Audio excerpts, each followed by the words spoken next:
Santri dikutuk jadi monyet, kisah murid Sunan Kalijaga tak mau sholat Jumat. Pada suatu hari, Sunan Kalijaga dan beserta para santrinya akan melakukan sholat Jumat. Dan dalam setiap sholat Jumat sebelumnya, murid-muridnya hadir untuk melaksanakan sholat Jumat tersebut. Namun sebelum dilaksanakan sholat Jumat kali ini, salah seorang muridnya sengaja berniat tidak melaksanakannya. Salah seorang muridnya ini sebelum waktu sholat Jumat tiba pergi ke sungai dengan maksud untuk mencari ikan. Adapun cara yang dilakukan dalam mencari ikan tersebut adalah dengan parakan. Ketika sampai di sungai mulailah muridnya itu membendung sungai. Kemudian setelah membendung sungai ia membuang air di bagian yang dibendung. Seiring berkurangnya air pada bagian yang dibendung mulai kelihatanlah ikan-ikan di dalamnya. Karena ikan-ikan tersebut kelihatan, kemudian ditangkaplah ikan-ikan itu oleh murid Sunan Kalijaga tersebut.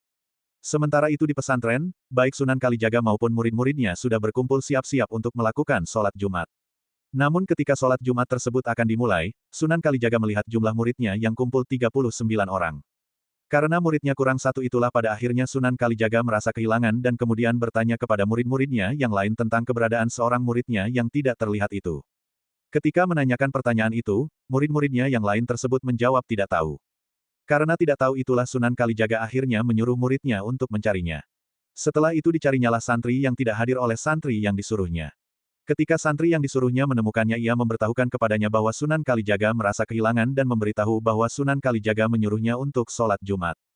Namun di tengah kesibukannya menangkapi ikan, murid yang sedang mencari ikan tidak mau sholat Jumat dengan menjawab bahwa ia sedang tanggung parakan. Setelah tidak berhasil mengajak santri yang sedang mencari ikan itu, santri yang disuruh Sunan Kalijaga kembali dan menemui Sunan Kalijaga serta memberitahukan apa yang diucapkan santri yang sedang mencari ikan.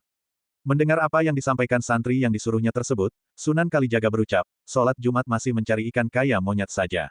Karena yang mengucapkan seorang wali, seketika itu juga seorang muridnya menjadi monyet. Dan sejak kejadian itu, pada akhirnya di Kalijaga terdapat monyet, demikian kisah santri dikutuk jadi monyet yang merupakan cerita rakyat di kawasan Kalijaga, kota Cirebon.